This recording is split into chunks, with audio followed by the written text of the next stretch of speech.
Hey guys, so today I am here with my What I Watched on Netflix December 2016 video. Watched quite a bit this past month, so let's just get into it. We're going to start with TV shows. So first, per usual, we watched some Bob's Burgers. I watch that almost every single month because it's one of my favorite shows to just, when I'm chilling or need something to throw on, it's what I do.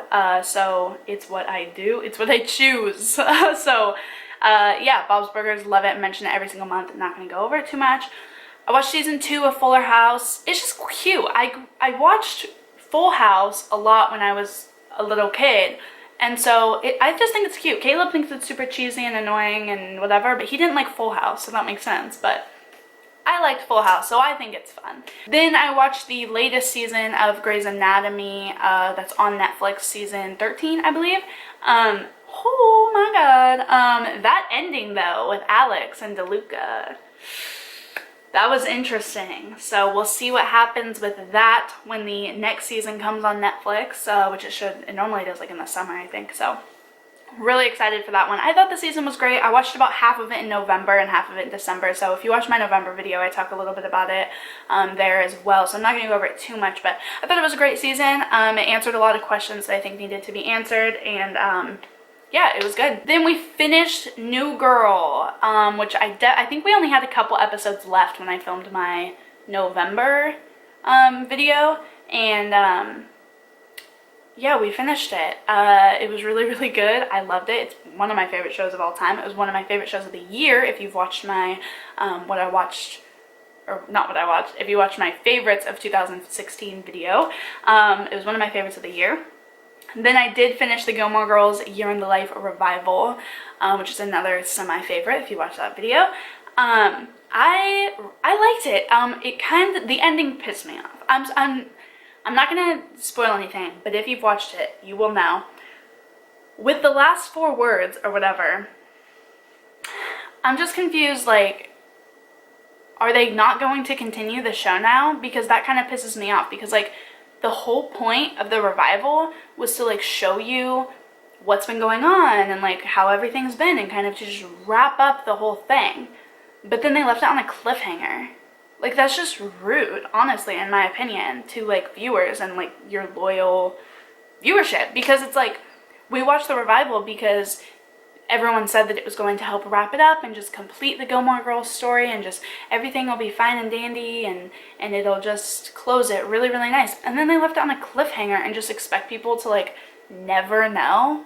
Then the last TV show we watched was Chill with Bob Ross, which Netflix put together a little random collection of Bob Ross paintings, and Caleb likes to fall asleep to it. It's like his ASMR. Like, if we put on Bob Ross, he'll fall asleep within the first like 10 minutes. Like, it's weird actually, but Bob Ross is super amazing. I grew up watching Bob Ross. My dad's a fantastic artist, and we would watch Bob Ross and kind of paint and stuff, and it was a really good memory I have, so I always love watching Bob Ross, and he's just a chill dude, honestly. Like, there is not a chiller person that's ever existed, I think, because he is just hanging out all the time. Chill, and get it?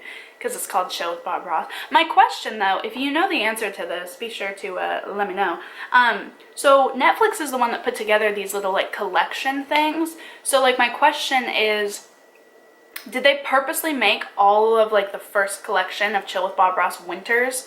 Because I know he doesn't own, I know he likes doing winter paintings best, but they put like all of the winter ones on there right now. And I'm like wondering, did they do that on purpose because it's winter? Like, come spring, will they put on like a collection too that's all of his spring paintings?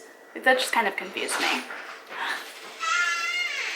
Caleb's home. And for movies, we watched Hush. What'd you think of Hush, babe?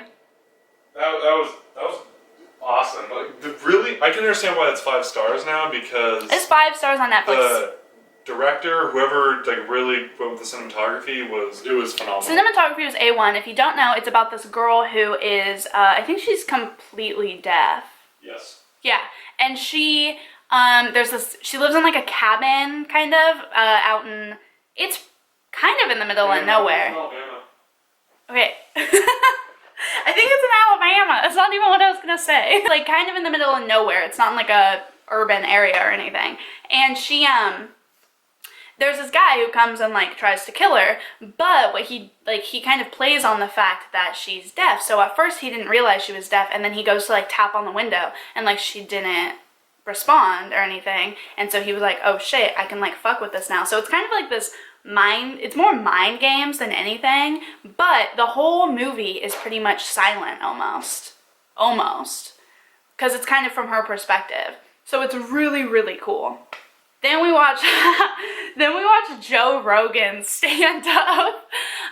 It was funny. I don't think it was the funniest thing I've ever seen, but it was a good watch. Then we watched Uncle Nick, which is a Christmas movie, and that was weird. It was such a trip.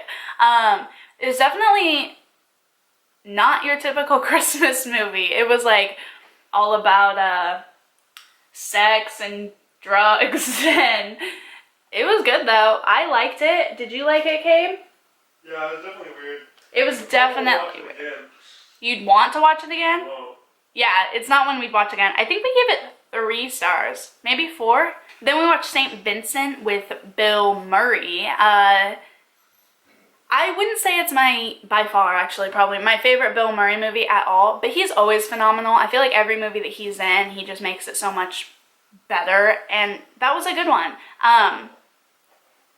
I don't know what else to say about it because we watched it like the second day of the month, I think. Overall, I thought it was good. It was a story about this, he's like a vet, I think, and he like makes friends kind of and like uses this little kid that lives next door. Not like that. Wow, when that came out, that sounded so wrong. They just like have a really cute little unique friendship with the neighbor kid that just moved in like next door to him. It's just kind of like a grandpa-grandson relationship. Don't get it twisted. Then we watched Almost Christmas, which is it came out 2016, Christmas movie, and it was good. It was funny and typical dramatic and stuff like that. Definitely wasn't my favorite Christmas movie of all time. Don't even know if I would watch it again, but it was good. Like during Christmas time, I would definitely say watch it. But then I have Natural Selection, which, oh my god. But it's pretty much this movie about this guy, and he's new at this school, and he creates a special bond and friendship with another kid, but the kid ends up being not a very good person. He ends up being, how do I not give it away? Kind of predictable, but I don't want to give anything away, but once you find out what happens, it's a really, really unique play on that storyline. That sounds so vague, but I don't want to spoil anything because the ending is kind of like, oh shit. Then we watched Black Snake Moan, which I had seen before, but I had seen it like in and out, and I hadn't ever watched like the full thing, and then Caleb put it on, and I didn't even recognize it at first, and then I was like, oh, I've seen parts of this movie. But it was really good. Watching it all the way through, Samuel L. Jackson, again, probably not my favorite Samuel L. Jackson movie of all time, but he plays such a different character in that movie, like compared to what he normally does. And it's a very interesting storyline and whatnot. So if you haven't watched it, it's kind of a classic. It came out over a decade ago now, which is crazy, but yeah, definitely watch that. And we watched one called Swept Under, which was about a crime scene cleaning lady. So she cleans up crime scenes, and she ends up her and the detective of a certain like serial killer, they kind of like work together because she kind of catches things that he wouldn't, because she's been to so many crime scenes and kind of knows what's going on and stuff like that. So they kind of work together and try to figure out who done it. So that's a good one. All of these are on Netflix, by the way, except for Almost Christmas. And then the last movie we actually watched on New Year's, and it was called Minimalism, a documentary about the important things. And honestly, there was nothing in it that I didn't already really like connect with or understand, because Caleb and I live like a pretty minimalistic life. But if you're not familiar with minimalism, or if you're not already kind of going there or have a good mindset about it, it was a good one to watch. If you guys enjoyed this video, be sure to give it a thumbs up if you did. Also be sure to comment down below what you watched in December, or your favorite thing that you watched in December. And I hope that you guys are having a good start to the year, and I will see you in the next video.